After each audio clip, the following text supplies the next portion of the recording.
¿Vivís un caos familiar? ¿En tus finanzas o con tu pareja?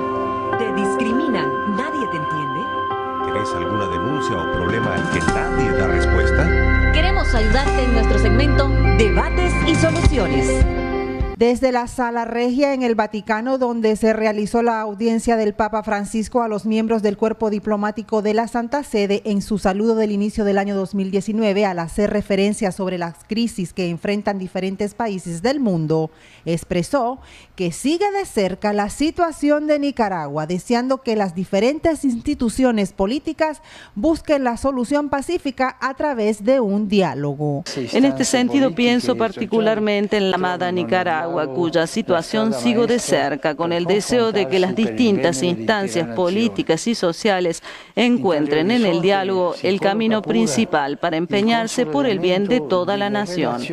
El sumo pontífice explicó que como Santa Sede la intención no es interferir en la vida de los estados, sino que es ponerse al servicio para el bien común, en el fortalecimiento de sociedades pacíficas y reconciliadas. Con todo, la Santa Sede no busca interferir en la vida de los estados, sino que su pretensión no es otra que la de ser un observador atento y sensible de las problemáticas que afectan a la humanidad, con el sincero y humilde deseo de ponerse al servicio del bien de todo ser humano. El Papa también mencionó la situación que enfrenta Venezuela, deseando que se encuentren soluciones por la vía institucional ante la crisis sociopolítica y económica de ese país. Lo mismo deseo para la amada Venezuela, que se encuentren vías institucionales y pacíficas para solucionar la persistente crisis política, social y económica. Vías que consientan asistir sobre todo a los que son probados por las tensiones de estos años y ofrecer al pueblo venezolano un horizonte de esperanza y de paz. El Papa Francisco agradeció a los gobernantes en conjunto con diferentes instituciones el apoyo que han brindado a los migrantes. En Acción 10, Geraldine Domínguez. Gracias, Geraldine Domínguez. Es el más reciente llamado a la paz que ha hecho el Papa en torno a la situación de Nicaragua. En particular, les informábamos en esta nota periodística de Geraldine, sobre todo porque él hace un llamado a la paz y dice que la herramienta principal para llegar a la paz en el caso de nuestro país es el diálogo nacional, una reapertura, un nuevo diálogo. Preguntarán mucho, ¿será que con nuevos actores, con nuevos participantes, con nuevos garantes, con nuevos mediadores o con los mismos mediadores y garantes internacionales adicionales a este proceso de diálogo? Todo este análisis también en cuanto a la posible aplicación de la Carta Democrática lo vamos a compartir con un experto que está con nosotros y que nos va a dar su perspectiva de análisis en cuanto a estos hechos. Así es, Jocelyn, está con nosotros ya el doctor Edgar Parrales para abordar este tema, esa solicitud también del Papa Francisco. No es nuevo, sin embargo, ahora ya lo ha ratificado, lo ha orientado, lo ha sugerido también el Santo Pontífice. Bienvenido a Acción 10 en la mañana, doctor. Qué grato tenerlo con nosotros. Gracias, muy amable. Buenos días. ¿Qué tan oportuno es este mensaje del Papa Francisco, esta orientación? Bueno, en primer lugar, no es la primera vez que el Papa, interviene sobre el caso de Nicaragua. Ya lo hizo el 22 de abril, precisamente unos días después de que se desató la crisis, llamando él, a que se pusiera fin a la violencia, ¿verdad? Y él ha estado constantemente, atento a la situación, a la evolución de la situación de Nicaragua por distintas vías, no solamente, por los medios internacionales de información, sino también por la información directa que le hace su nuncio en Nicaragua, que es su embajador, por la información que le hace la conferencia episcopal. Es decir, tiene diferentes fuentes para mantener, un conocimiento inmediato de toda la situación y está claro del asunto. Lo que hay que ver es lo siguiente. Yo diría primero, empezando por un perfil así breve de su santidad. En primer lugar, ¿quién es él? Fíjense que en primer lugar, el primer Papa latinoamericano que a mi juicio vino a establecer un nuevo estilo de ser Papa, ¿verdad? La casi totalidad de los papas anteriores han sido europeos y tienen, le dan una impronta a su gestión de papado desde su cultura y desde su, inserción en la vida europea. En cambio, él viene primer latinoamericano a ascender a la sede pontificia y le da una impronta totalmente diferente, que es de marcado corte, digamos, pastoral, ¿verdad? ¿Qué podemos decir de él? Bueno, su misma actuación como Papa en los varios años que lleva nos ha demostrado, digamos, lo excepcional de su personalidad. Él ha recorrido distintos países del mundo, ha hablado con las iglesias ortodoxas para buscar la unidad con los ortodoxos, sí. Asistió a la celebración del 500 aniversario de Martín Lutero, que precisamente fue el que rompió con la iglesia en el siglo XVI, ¿verdad? Y sí. Generó todo el movimiento protestante en el mundo. Sin embargo, él fue a Suecia a consolidar una actitud de fraternidad con los luteranos, con los evangélicos, con todos los grupos protestantes. Como para unificarse. Claro, exacto, dando por lo menos unificar en el sentimiento, unificar en la creencia de un solo Dios. En la creencia, exactamente, de la fe cristiana, ¿verdad? Con lo cual nos da unas facetas o perfiles de su personalidad, ¿verdad? Ahora, él cuando nos está diciendo ahorita que busquen la reconciliación los nicaragüenses, no es que está queriendo ignorar digamos, las muertes, los asesinatos, las persecuciones, los secuestros y toda la barbarie que se ha producido en Nicaragua. Lo que pasa es que como sumo pontífice no puede erigirse como juez, ¿ya? ¿Quiénes son los que pueden actuar como jueces? Tomar decisiones de dictaminar, los jueces y los árbitros, ¿verdad? Que son los que cuando son llamados a ejercer, son los que deciden. En cambio, aquí la iglesia está haciendo una labor de mediación que es diferente. En el juicio y en el arbitraje, tanto el juez como el árbitro deciden. En la mediación, quienes deciden son las partes. El mediador es un acompañante, ¿verdad? Que va buscando el equilibrio en las posiciones de las partes. Sí. Por lo tanto, si la iglesia, a través de la jerarquía católica de la Conferencia Episcopal de Nicaragua, fue llamada a mediar y está todavía pendiente de mediar, ¿verdad? Mal haría el sumo pontífice de hacer denuncias de crímenes y denuncias de violaciones y todo esto, porque entonces desbarata totalmente la imagen de la mediación. Y siento que es bastante respetuoso. Voy a leer parte de sus palabras cuando exhorta, ¿verdad?, al diálogo por las vías pacíficas. Decía él: pienso particularmente en la amada Nicaragua, cuya situación sigo de cerca, con el deseo de que las distintas instancias políticas y sociales encuentren en el diálogo el camino principal para empeñarse por el bien de toda la nación. Qué bueno, sí. con mucho respeto. Exactamente, él tiene que buscar, digamos, una ecuanimidad en su posición, ¿verdad? Porque es el pastor de todos, ¿ya? Ahora, cuando llama a la reconciliación, no es que diga olvídense de lo que ha pasado aquí, no, sencillamente la reconciliación va a ser el momento final de un proceso, y obviamente en el camino del proceso se tienen que ir poniendo los puntos sobre las sillas, se tiene que ir hablando, digamos, de los hechos criminales y delictivos que se han cometido contra la población, y se tiene que ir, todo eso se tiene que poner en el tapete, ¿verdad? Sí. Obviamente la reconciliación tiene que ser no como quien dice borrón y cuenta nueva, no, tiene que tener en cuenta el ejercicio de la justicia, que es camino para la paz y camino para la reconciliación. Doctor, en parte de lo del mensaje que daba el Papa Francisco, él decía el diálogo y lo enfatizaba como una ruta idónea, una ruta de paz, una ruta legal. Y hace poco tuvimos a un político acá que vino a hacer una propuesta donde decían que ellos querían precisamente un diálogo y un diálogo vinculante, donde hubiera algunos representantes de partidos políticos y que estos representantes adicional tuviesen también la representación de autoridades de cada poder del Estado, para lo que se acuerde en un diálogo nacional sea vinculante en el sentido de que se pueda llevar a la práctica.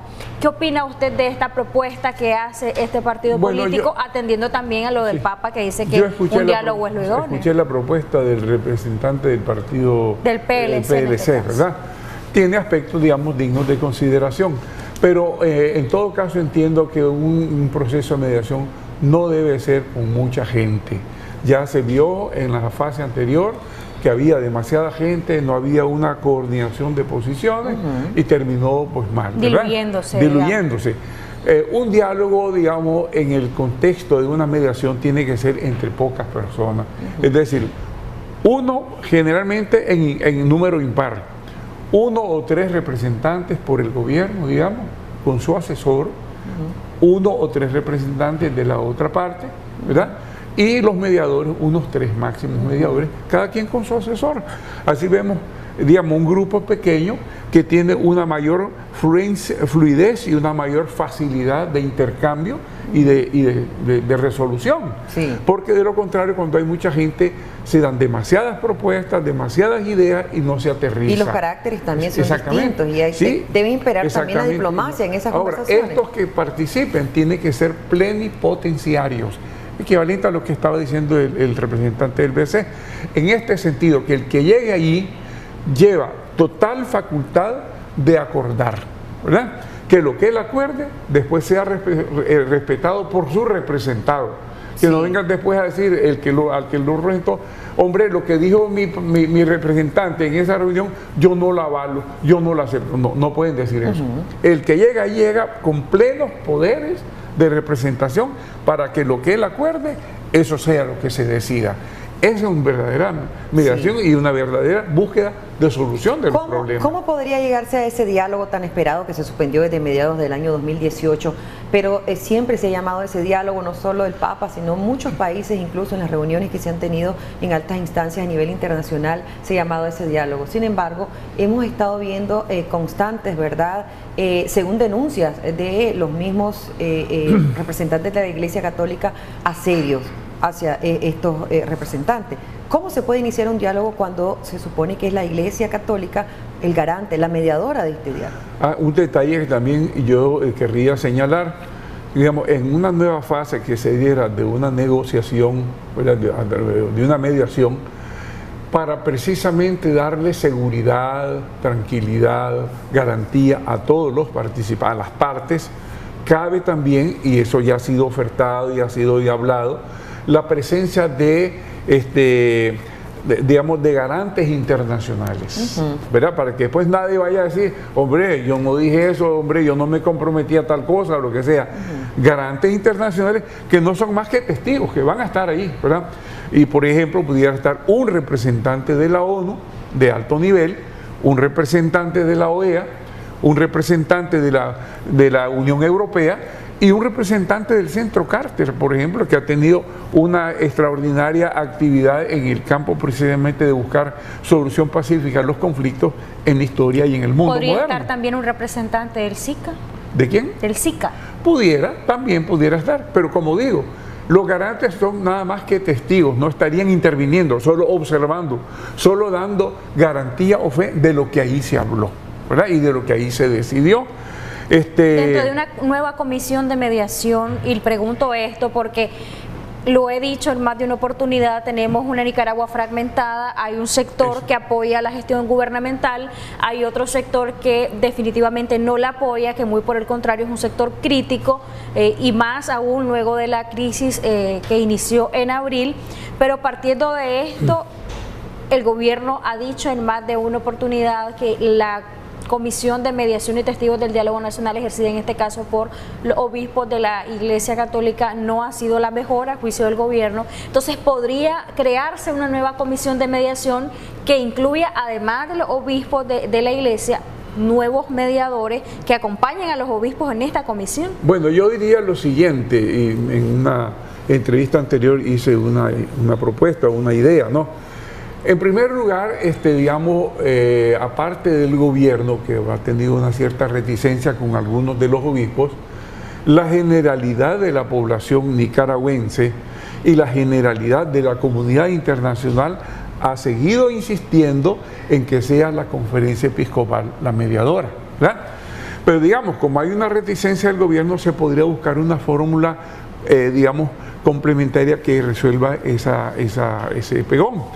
Pudiera ser, por ejemplo, los 3 cardenales centroamericanos, ¿verdad? El cardenal Brenes, que no ha tenido, de parte del gobierno actitudes, de desacuerdo, ¿verdad? El cardenal Gregorio Rosa Chávez del Salvador, que fue, como dije en vez pasada, el brazo derecho de Monseñor Romero, el Santo Romero, a quien el gobierno le tiene mucha devoción, ¿verdad? y que tiene un pensamiento y una acción parecida a la de Monseñor Romero, y el cardenal de Honduras, Monseñor Andrés Rodríguez, de mucho prestigio internacional. Entonces, si fueran los tres que pudiera poner la iglesia como en la mesa de la mediación, yo creo que se le quitaría la molestia al gobierno, sería de la aceptación de la contraparte y sería una mediación que podría tener resultados exitosos y fructíferos para solucionar la crisis. Es viable para ya iniciar un diálogo. Me parece viable, claro que y además sería a nivel centroamericano y pudiéramos decir que sería un SICA religioso, ¿verdad? Porque serían representantes de Nicaragua, de El Salvador y de Honduras en esta mediación. Me parece que podría ser un camino. Una sugerencia. Una sugerencia, claro. Para así el gobierno podría participar sintiéndose que quien está mediando no está inclinándose hacia un lado o hacia otro lado, sino que está en el centro. ¿Ya? Sí. Ahora, doctor, ¿cuál debe ser la actitud de quienes van a una mesa de diálogo? ¿Qué se debe pedir? ¿Qué tanto se debe pedir? Porque mirábamos en el intento de diálogo que hubo, que sí hubo presencia de las partes, se establecieron demandas, pero se pidió una gran cantidad de cosas y a juicio de algunos analistas esto ayudó a que este diálogo mal ayudara, pues se diluyera, sí. se quedara en nada prácticamente, porque como le decía, mucho se pidió y poco se aprobó. Exacto. Precisamente, mira, al principio del mismo diálogo que pasó, de parte de los obispos se propusieron 2 puntos y se decía que ese era el meollo, el corazón de la propuesta, que es un diálogo sobre la justicia y la democracia, ¿verdad? Que con eso estamos diciendo mucho. Y después de todo lo que sucedió, precisamente estos 2 puntos requieren mayor y total relevancia. Sí. La justicia, ¿verdad? Porque, por ejemplo, el gobierno dice, tenemos 170 víctimas nuestras, dice, ¿verdad? De los cuales tantos son policías y tantos son de los privados, civiles. Los otros dicen, tenemos 350, 525, 45 muertos, ¿ya? Entonces, precisamente se perdió una enorme oportunidad que se dio cuando estaban aquí los órganos especializados de la OEA, sí. El GIEI, el MECENI y la Comisión Interamericana, porque esos eran órganos imparciales que iban a hacer su trabajo de manera profesional y técnica. Usted dice que tiene tantos muertos y el otro que tiene tantos, vamos a averiguarlo. Vamos a meternos en el corazón del asunto y con toda imparcialidad vamos a ver quién murió, cómo murió, quién lo mató, cómo lo mató, en qué circunstancias y sacar la resolución. Esto sucedió de tal manera, esto otro sucedió de tal otra manera. Y allí pague quien tenga que pagar y sea exonerado el que tenga que ser exonerado, ¿verdad? Es decir, buscar que haya verdaderamente una verdadera obtención de la justicia y que además después de que se diga, bueno, aquí vamos a tener que sancionar a sancionar a este otro, sancionar a quien sea, exonerar a quien sea, ¿verdad?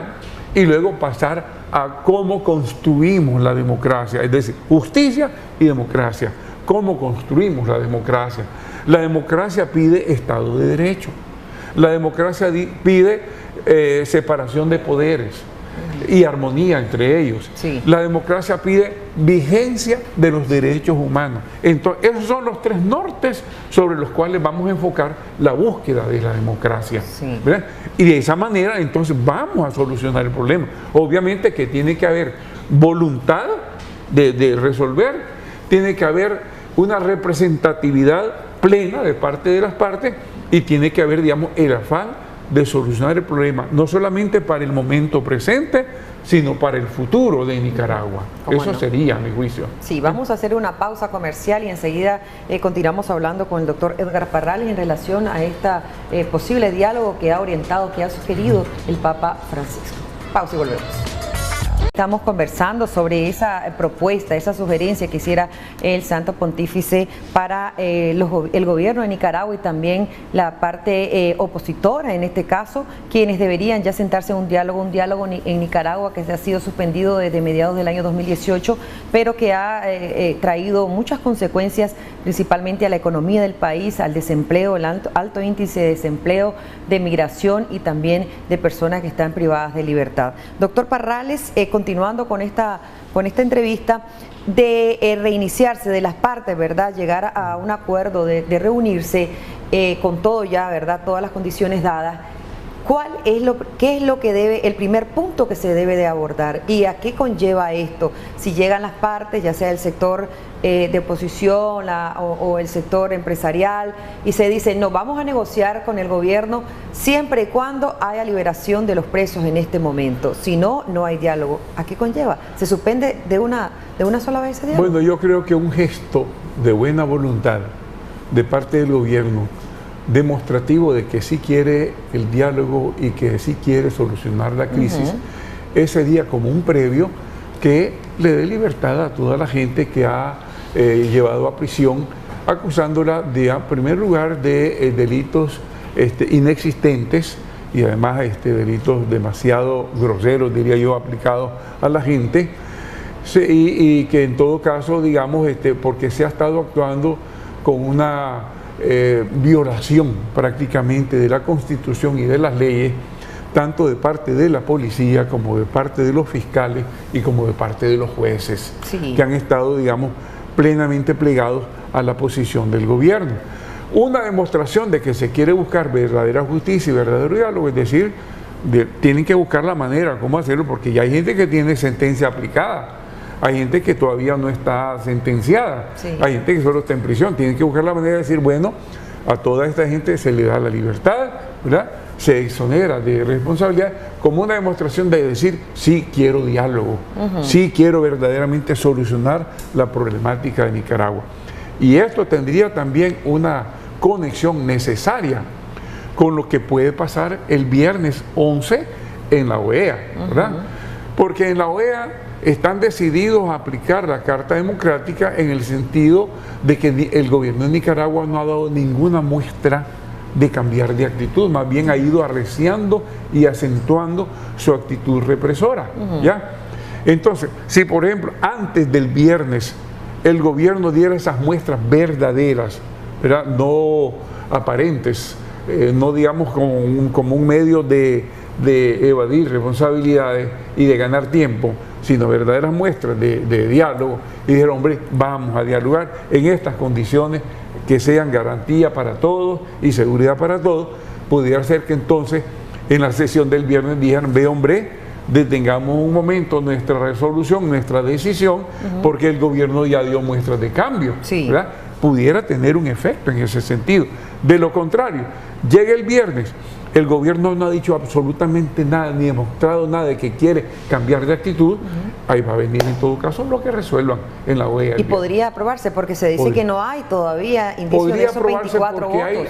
Hay signos o indicios de que son como irreversibles en la decisión.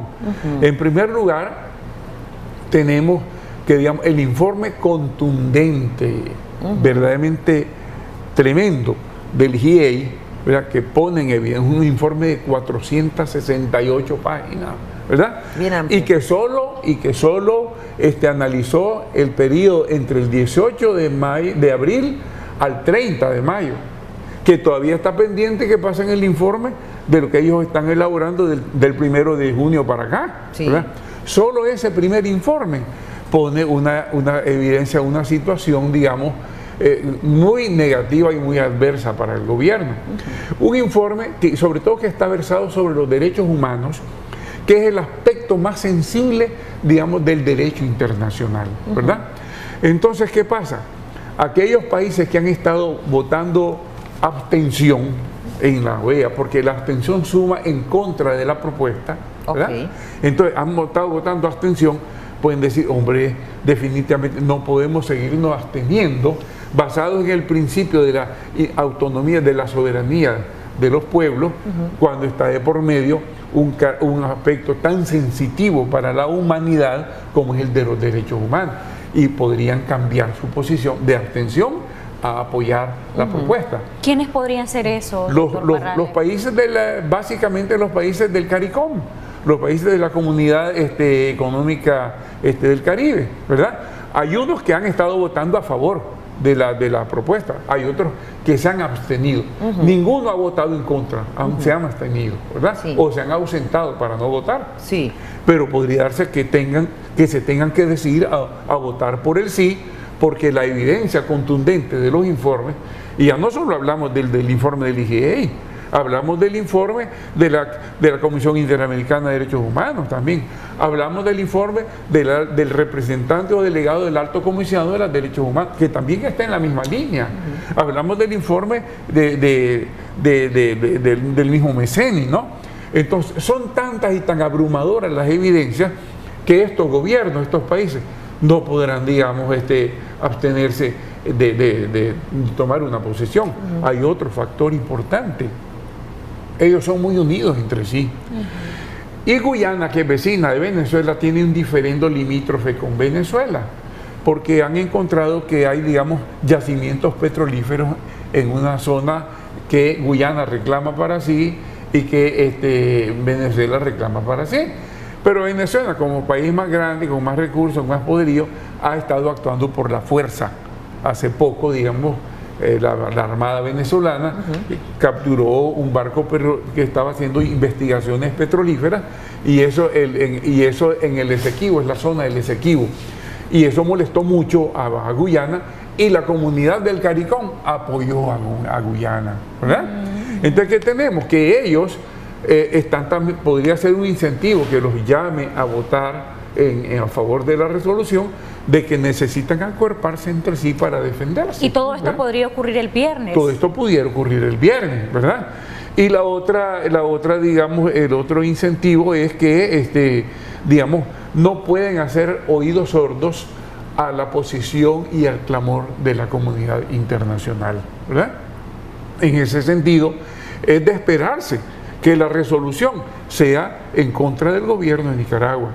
De no llegarse a ninguna de este tipo de situaciones, o no darse ninguna manifestación de cambio de actitud por parte del gobierno de Nicaragua antes del viernes. Sí, y de pasado el viernes y no se toma la decisión de aplicar la Carta Democrática, hay otros días, hay otras sesiones especiales. La Carta no se aplica de inmediato, hay un procedimiento de aprobarse, ahí se aprueba, mire, y luego se aplica. No se aprueba, no, el viernes se va a analizar la situación en sesión de la OEA. Se va a analizar, se analiza la situación.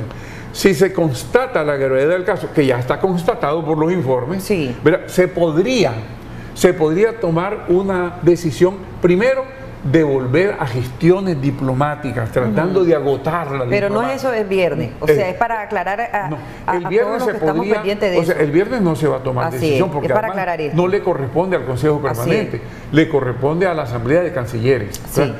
Entonces, lo que ellos harían es esto: hombre, la gravedad está manifiesta, está demostrada, pero vamos a darle una oportunidad más al gobierno de Nicaragua, vamos a hacer gestiones diplomáticas, ¿verdad? Entonces, de las gestiones diplomáticas, resulta que el gobierno insiste en su cerrazón, convocan entonces a la Asamblea de Cancilleres, ¿verdad? Convocada y reunida la Asamblea de Cancilleres, nuevamente, porque digamos, en el derecho internacional, la diplomacia, digamos, es un mecanismo que se trata de utilizar hasta el último agotar el último recurso.